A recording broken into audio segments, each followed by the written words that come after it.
Hello, everyone, and welcome to the Africam show, your Tuesday slice of African paradise, where we get to watch and spend time with African wild next 45 minutes. We're starting off at Katmai here, and we started off here because we have some elephants, which are one of my favorites. Oh, and an impala that needs some attention. Absolutely. I always find that this camera really it's like it's 24 hours golden hour at this camera. It's always that beautiful orangey color, particularly the angle that we saw earlier. As we move further to the sides, then you start to see the color get a little bit more as it should be. But I like the idea of 24-hour golden hour, or 12-hour golden hour, I should say. Because at night, no matter what we do, you're never going to have golden hour. Remember, everyone, that we're live and interactive to questions and comments. You can chat to me, tell me how you're enjoying the show, let me know what your day has been like. Maybe you have some burning questions. Whatever they are, send them through. I love to talk to all of you. If this is the first time that you're joining us, this is 45 minutes where you get to ask those questions, and we get to go across all the different cameras that we have in Africa. And the cameras are such a precious resource because it means that we can observe animals all day, and we can get to do that in a really unintrusive way. It feels a little like Big Brother. Like there's a camera on them, and they can be quite funny. And we can catch moments that are really interesting, sometimes really rare, just because the cameras are around. Now, I am in at the moment. I must say I'm not feeling very well, so please forgive me if I'm not as bubbly as usual, although I hope I will be. So this show always, well, this show and Africam shows I do, no matter when in the day, no matter if I'm feeling a little bit under the weather or I've had a really busy day and full day, whenever I do these shows, I always come out of it after the half an hour or the 45 minutes feeling so much better. So maybe my under the weatherness will just improve as we move through. Anyway, we have a whole lot of hellos coming through. Amber Co says, Happy Tuesday to all. Thank you to Trishala and all that bring this show to us. Ready with coffee and a smile of anticipation. Nice. Very nice. We've got Max and Kirst in the background doing their thing.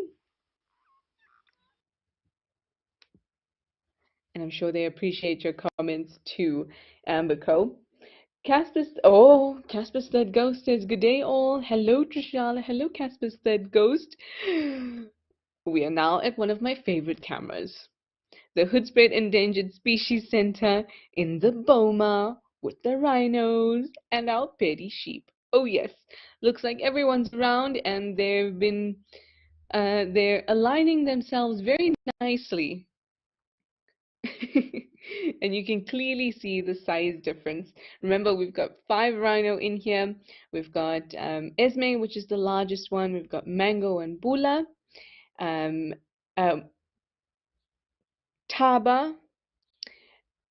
Peter. Peter is, of course, the tiniest one, who seems to be growing so much. He just gets larger and larger.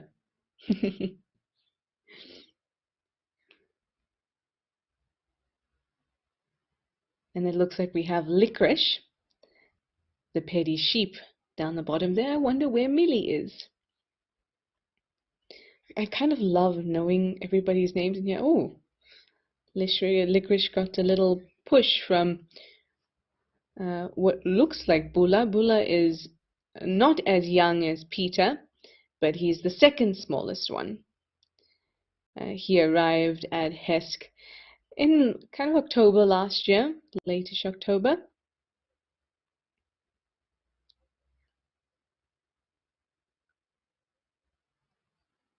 I do love it. I love it how they share meals.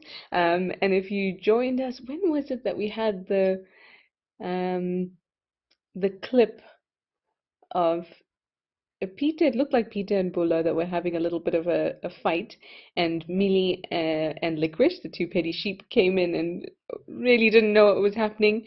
And remember that these sheep are brought in kind of as little companions to the younger individuals in here, the calves that are more used to having someone to rely on from an emotional perspective.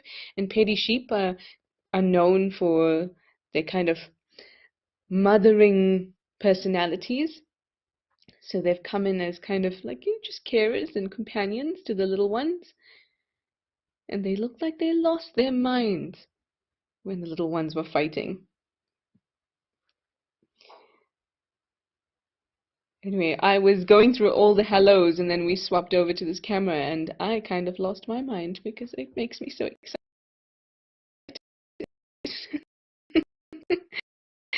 Zygote says namaste, namaste to you too, Zygote. Kaoru says hi, hi Kaoru. Oh, I was about to ask you, and you say you have milk and cinnamon apple sauce today. I have not ever heard of that combination, but I really like it. Maybe it's something to have a go at. It's kind of like a dessert you can sip. Very nice, Kaoru. Dear NC says, good morning from Seattle. You're sipping on coffee and you're ready for the show. Don't we know it? Rolling Travel says, hi, Trishala from Washington with coffee and water here. Very nice. I have a selection of waters here myself. I have some still and some sparkling. I know, crazy, crazy. Midweek drinking like this. Still and sparkling water. I did have some kombucha. I have a weakness. I really like kombucha, and when you're in Cape Town, it's everywhere. But there's some variety, like you know, batch brewed kombucha that is sold here in Johannesburg, where I am at the moment. So I buy two, you know, just a sample. And the one I just opened tasted like apple cider vinegar. So now I'm cleansing my palate with two different types of water. AA Bullard, you say morning, all in capital letters with an exclamation mark. That's what I like to hear. Hello and thank you for jumping on board. Jan Powers says, hello all, have your chai tea latte and water at hand and you're ready for the African fun. We're already having fun just by being in the Boma. And what I love about the Boma, apart from, you know, obviously being able to spend time with rhinos, is that we get to have a really nice idea of what's from an abiotic perspective. So things that are living, we call them biotic, and the things that are not living, like rocks, sunlight, air, water, those are abiotic factors. And so when we're at the other cameras, we're moving around quite a lot. There isn't much structure for us to be able to kind of like find fixed points that we can remember. Do you know what I mean? Because we, like for example, in El Doño, the way the camera is positioned, we're looking out at the waterhole with the bush in the background. So it's difficult to find fixed points that you can constantly look at and constantly see change. And here at the Boma, because we know there's the fence in the background, there's the gate, there's three kind of distinct trees that we can look at, and we come here at the same time every day or every Tuesday, we get to see changes. And I really, really like that. We can see changes in the trees because there's only these three trees. Well, there's some in the background too, but quite obviously there's these three trees in front of the camera. And those trees, we can begin to notice things are getting a bit drier. And I'm noticing it on this tree closest to us. Just one limb there is looking particularly dry. The sunlight we've noted before is getting softer, even though we're going here at the same time every Tuesday. And I love paying attention to those things as well,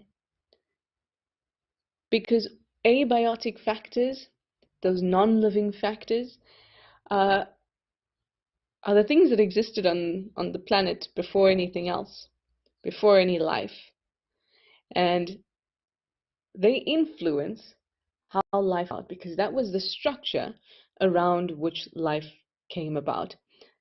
The type of air, what was in the atmosphere, the constituents of the atmosphere greatly affected what type of life we saw through the eons of Earth's history. So did sunlight intensity. So did rocks and minerals.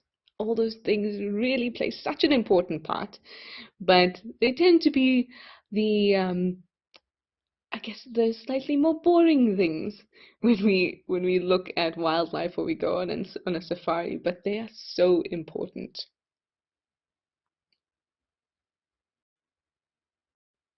Oh, nice. So Kirsten has said that she spoke to HESC today. If you're wondering what I mean when I say HESC, because this is the Hoedspruit Endangered Species Center, which is kind of abbreviated it to, or they abbreviated to HESC, and we say HESC.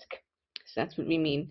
And because winter is here, pretty much, that's it, so it's the dry season. Kirst says that HESC says that the rhinos are mostly eating lucerne at the moment, and they're even choosing to stay in the Boma when the gates are open. Now, what could that tell us about animal behavior in the different seasons? It's a difficult thing when it comes to animals who are in a Boma, because their behavior is going to be like it would out in the wild. They would have adapted and adjusted to their new surroundings.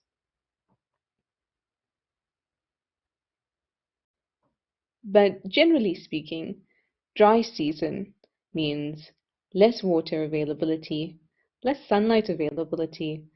Primary producers, things like trees, plants, they're going to not produce a whole lot. And that means that the availability of food will be affected. And no food or less food means less fuel. So many animals take it a little easier during the dry season. Obviously, for our 5 here, they're going to be fed, so that kind of linear relationship is not going to really apply. And at the same time, they're taking their cues from those abiotic factors we are talking about. Sun, temperature, water. Like I said, all of life has been built in structured or built within the structure of those abiotic factors. And it's really interesting to know that they prefer to stay in the Boma even when the gate is open. And somehow that is linked, or at least from the wording from HESC,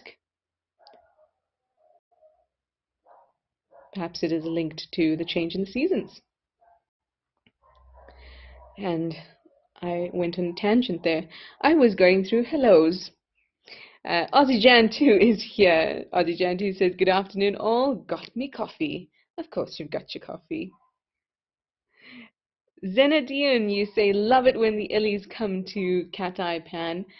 It is, it's beautiful. That's where we started off this afternoon. So golden, and the position of the camera and the sound there at Katmai Pan, just beautiful. Oh, Arlene, Al, you say, you hope I feel better soon. Thank you very much. I do too. I think it's just the dry air here in Johannesburg, quite different to the air in Cape Town, but the weather is so much nicer. It really is. Bridget McKenney says, hi Trishala, hi Bridget. April Owl says, good morning everyone. A little late, but saw turkey hen this morning and your first spring hummingbird. Ah, I'm sure that all of you in the the Northern Hemisphere must be feeling that turn, that beautiful move into spring that is just it just comes alive. Everything comes alive. Whereas down here in the southern hemisphere, things are winding down. Hi, Sue from Ohio. You say you're not really here, but lurking from work on a somewhat slow day. I love it. We'll try not to be too loud. Trespass Up says, everybody, hello. Sorry to hear that I'm not well. Oh, thank you very much. Thank you. It's one of those niggly things, you know, when you're not quite sure what to do with yourself, but you just don't feel right. But I'm sure in the next few days, whatever it is that is wrong with me will come out in full force. Definitely need to stop hanging around sick children, I think. Here we go. We're at Oliphant and we're looking at a waterbuck. Take a little break from our Boma up at the Hoodspray Endangered Species Center. This waterbuck is looking on a little bit of alert. His tail is going.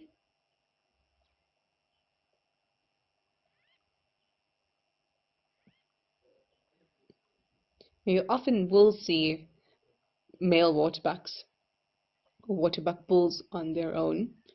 It's not uncommon at all. Very much like kudu, in fact. Very much like kudu. They don't have very, very strict herd compositions like we see, say, with impala during the rutting season. Oh, are you gonna? Oh, I thought he was gonna give himself a little scratch there. Wouldn't that have been nice? So we tend to see waterbuck bulls on their own, and then we see females and their calves separately. But waterbuck, as the name implies, they are often around the water, which means that those seemingly distinct groups are seen together quite a bit. And then when you see them together, it doesn't necessarily mean that that male has spotted a female in estrus. It could just mean that they're sharing that space because they're around a waterhole.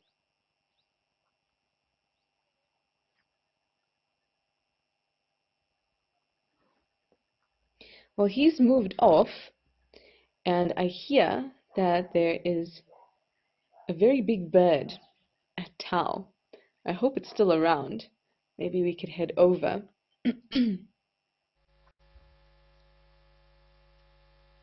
Here we go. The light at Tau, um, it almost never feels like it's Tau. I'm being mean. I'm not being mean, noticed, but it is.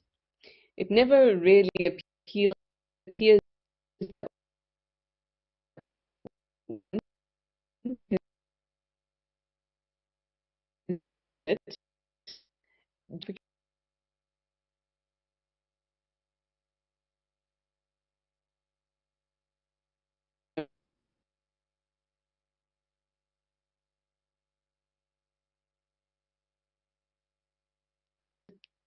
everything to do with light and the way that light interacts with the environment. Now here at Tal, the landscape here at Tal is very white, and it being so white means that it's reflecting a whole lot of that light, so we get this cool kind of shade as opposed to that nice golden shade of light here at Tal. And here birds. I'm sorry if you lost me briefly there, everybody. I was just rambling on about light and Tau not really having a golden hour. But I'm glad that we get to see these huge birds. Nice, big, grand ostriches.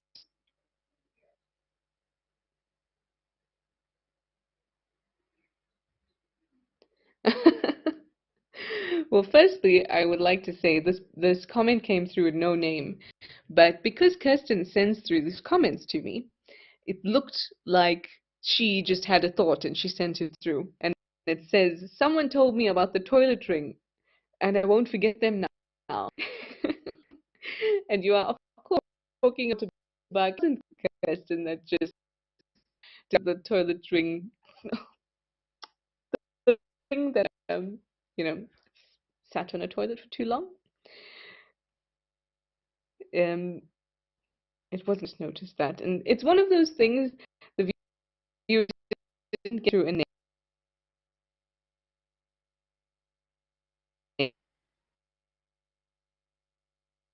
But it's really obvious to Bucks. It should be that you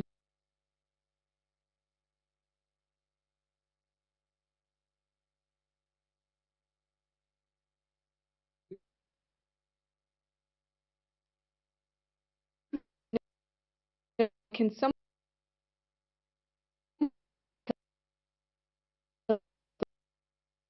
dust the elements, spray on themselves off here.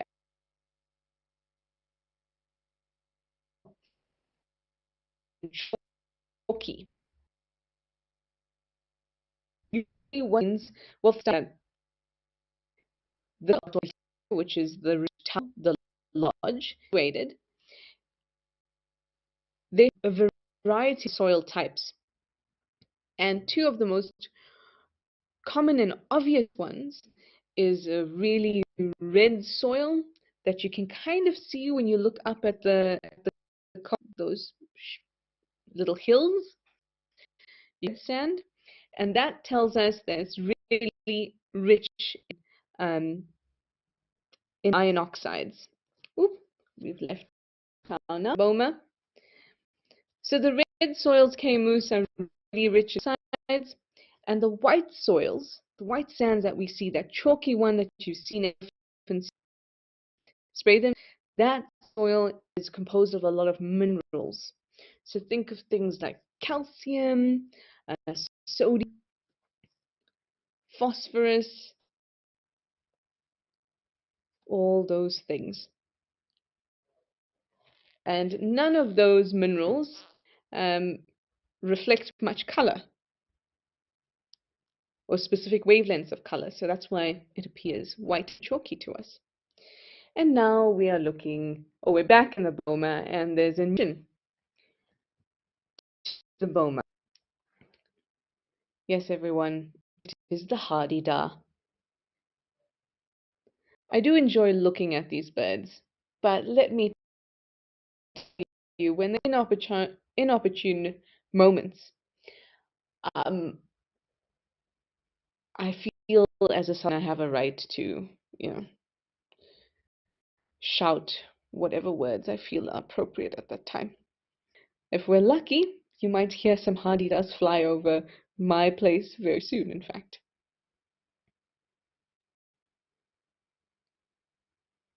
And for a hardy-da, I think this would be a great spot. There's a whole lot of rhino dung, lots of small little places there by the gate, as you can see. The hardy-da's going at seeing something there. Great places for little invertebrates to be hanging out, even little vertebrates.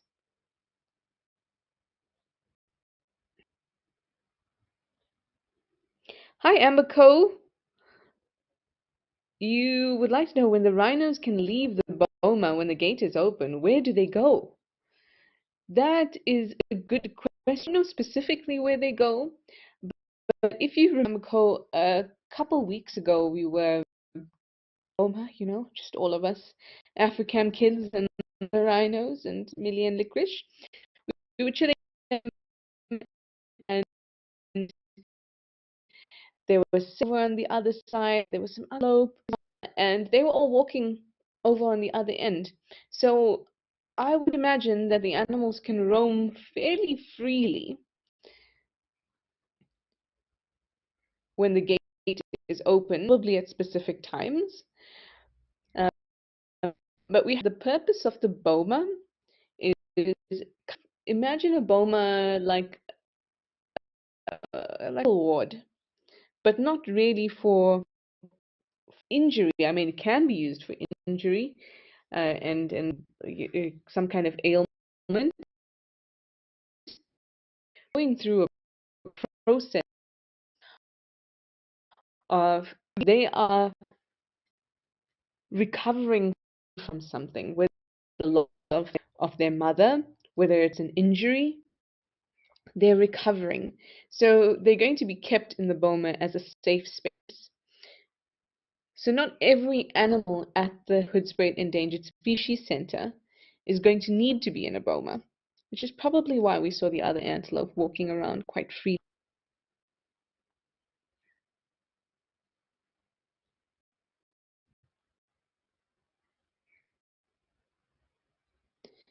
You can see that meal is over and everyone's walking around now.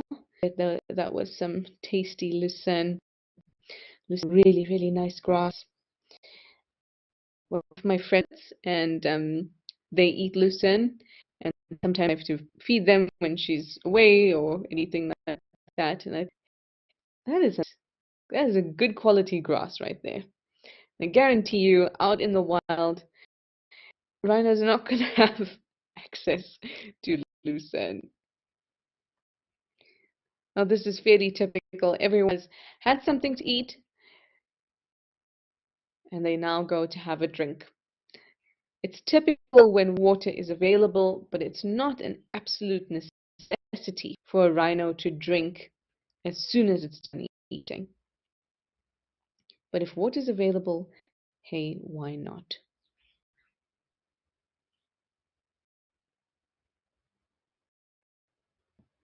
And if eating all that grass, being grazers, just eating and eating and eating and eating grass, it can be dry work.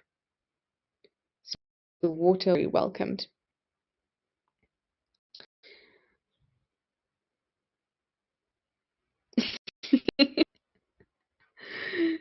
Esme put half her face in there.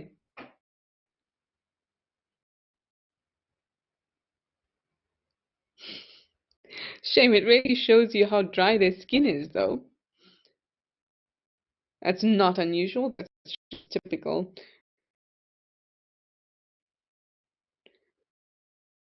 I have nose because it's gray and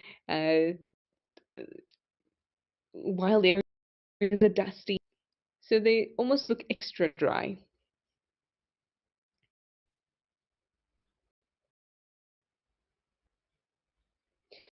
I have a really interesting question here from Laura MC. We'll definitely discuss that incident with you. Maybe you can head over to Olifants and have a look at Buck while these guys enjoy their drink, and then we can chat a little bit about Laura MC's question. Also because I'll get terribly affected by the cuteness in the Boma. There we go, Bushbuck.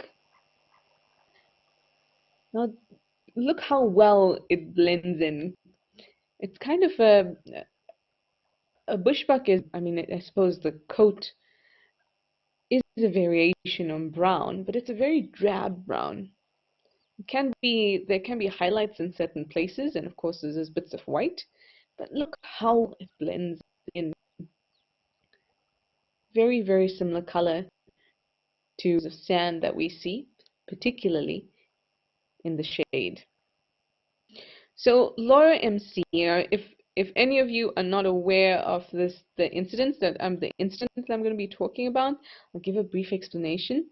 But Laura MC would like to know, firstly, we haven't discussed this yet, but there was a lioness that I knew and quite a few other people knew, and her name was Chela, and she was part of a pride called the Nkuhuma Pride.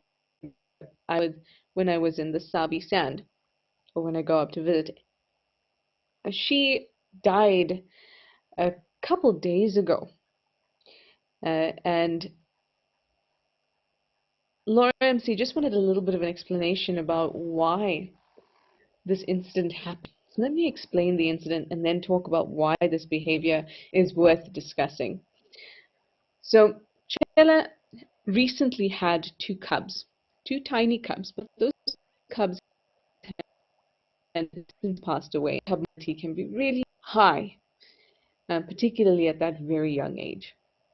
So she had these two little cubs. The cubs had already passed away, and she was now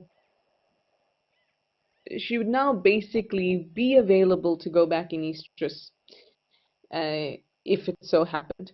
But it was still pretty soon. She may have, but I'm not sure.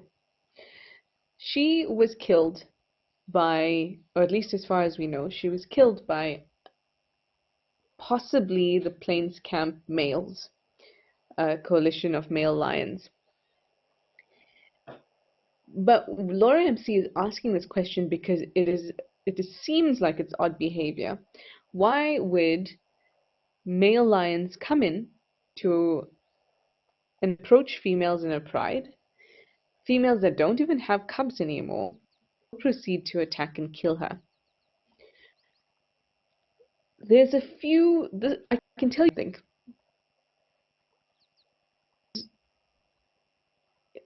less common, but it's not something that is female lions killed by male lions.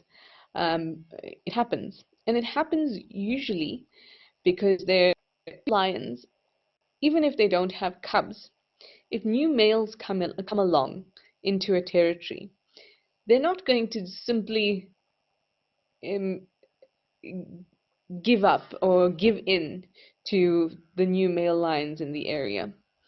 And lionesses are feisty, and sometimes putting up a fight can, and all the right things working together. So maybe she didn't like the intrusion of the males. Maybe she was still feeling protective over um, the loss of her cubs. And we've actually chatted about this before during Wild Moments. I think it was Ali and me. We chatted about it, about at what point. It was when we were talking about the blacksmith lapwings with eggs, and we knew that that egg was past viable, but they were still keeping it in its nest. At what point does an animal realize that their offspring is not viable or has been killed if they don't see it? At which point does that happen? And the thing is, that's an unanswerable question. So my thing is that I don't know if Chella the lioness had actually still felt some sort of protectiveness over, unsure whether she lost yet or not. Maybe that combined with an intrusion from males that she didn't know well, although she would have never met the Plains Camp males. She was found on a property that the Plains Camp males have been on before. But a combination of factors, a combination of, remember, she was the oldest of the Nkahuma lionesses in the pride now. So maybe it was a degree of protection for the pride, protection for the cubs that maybe she was unsure about if she had lost. Maybe that aggression paired with maybe even being surprised by the Plains Camp males. Those things together could have resulted in her death. And if we look at her injury, it was around the neck, and the guide who had found her, Cedric, had said that there was bits of mane around, which tells me that it was a proper fight. Now, male coalitions and females, which are the prides, they can overlap territories. That's not a problem at all. Only exclusive or only sex exclusive. So two prides would not overlap territories, but several prides of females will be coalitions territory. So that's not a problem, but that still doesn't mean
Hopefully you can hear me now.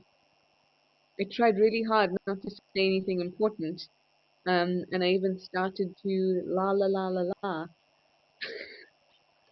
Now I'm hoping that you can hear me.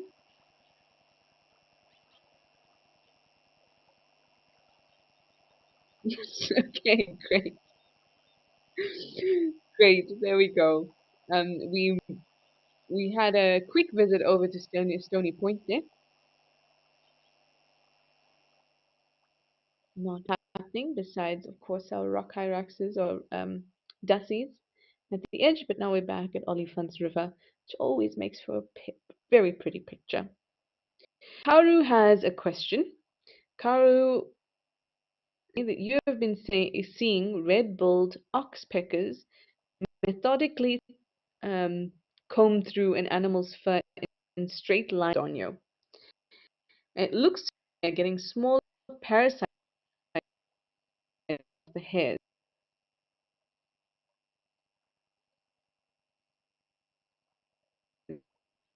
That's a really good question. So,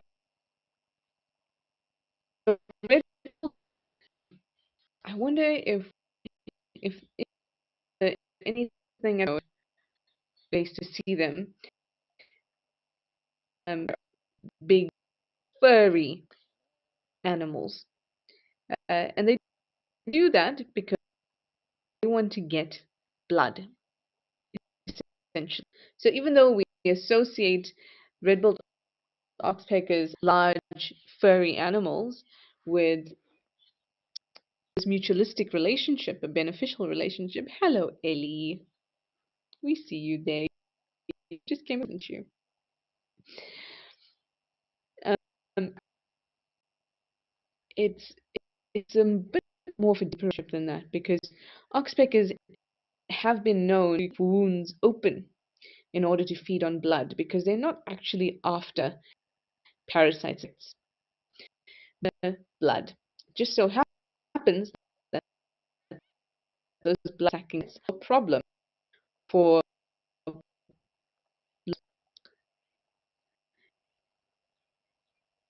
Now, the way that they comb through, which is really what your question is about, Karu, is really, really an interesting thing to watch, because it's almost like they almost do it like a cartoon character and corn, like and then in a line like that. And the answer is doing both. They're both going after parasites that are on the top layers of the fur. So there's different hairs that make up fur. The hairs at the longest hairs, the ones that we when we look at an the ones that hold color, those are called guard hairs. Um, and the hairs that naturally hydrophobic, so they don't get soaked. Then at the very bottom, closest to the animal's skin, are types of hairs that are very soft or almost down-like, and those are excellent for insulation. And in between those two, there's this type of hair that's midway between each of them. It's got a downy bottom, but a sharp pointed hydrophobic top. So there's three layers or three different types of hairs that constitute fur. That's really tough to get through all those layers. It's thick. So when you see a red-billed oxpecker moving through in that comb-like fashion, line after line after line, like it's eating a corn like a cartoon character, it's basically going for all it can get. So it's going for pests, parasites, little things that are living on the fur. It's also going for bits of dead skin, if it can get really close and down to those down-like hairs. It can skin. It can get fluids from the body, like mucus or even scabs. I don't know, this is stuff we're talking about here. But the methodical movement just ensures that they can get much as out of each bit of So each time they're moving up and down, it's energy investment. If they don't do it methodically, sometimes so they go through it line by line by line by line. It's also a great strategy because we know the way in which hairs grow. Remember that fur is just a type of hair. Hair grows in rows. So if you want to get between those hairs, the soft hairs and migratory hairs, keep on moving many pests, fluids, dried fluids, dead skin cells as possible. It is really interesting to watch them. Anyway, there we go.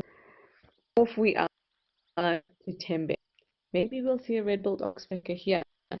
They often on as well. All these impalas super relaxed, heads down, nicely spaced, and bunched together tightly. If you see them with their heads raised, even if they're not alarm calling, you can bet that they are very and they've sensed or smelled something. But like that, they're all spaced out, heads are down, telling me they're very, very, very, very relaxed.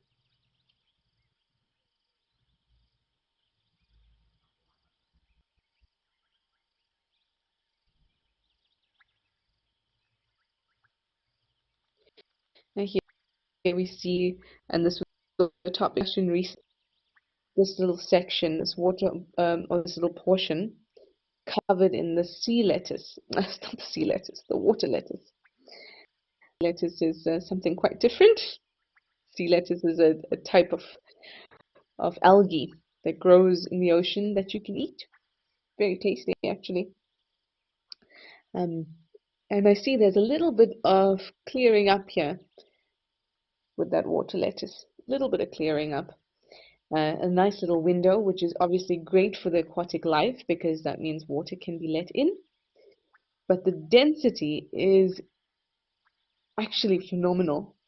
It looks like not even a single bit of the other areas has any bit of sunlight, and that can be really problematic for the aquatic species living in there because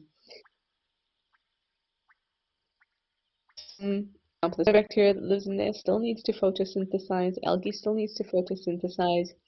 They're still primary producers, even in freshwater systems, even in the ocean, not just on land. And everything begins with the primary producer. So I guess to come back full circle, talking and the rely on those factors, the sunlight, the atmosphere, temple, those wonderful left started off talking about today. Anyway, everyone, thank you so much for joining us. I'm sorry for about the few interruptions we had with Mike, but I will talk to all of you and see you all on Thursday. Wherever you are in the world, have a wonderful day, morning, night, whatever it is, and I hope you're smiling. And I'll see you on Thursday. Bye for now.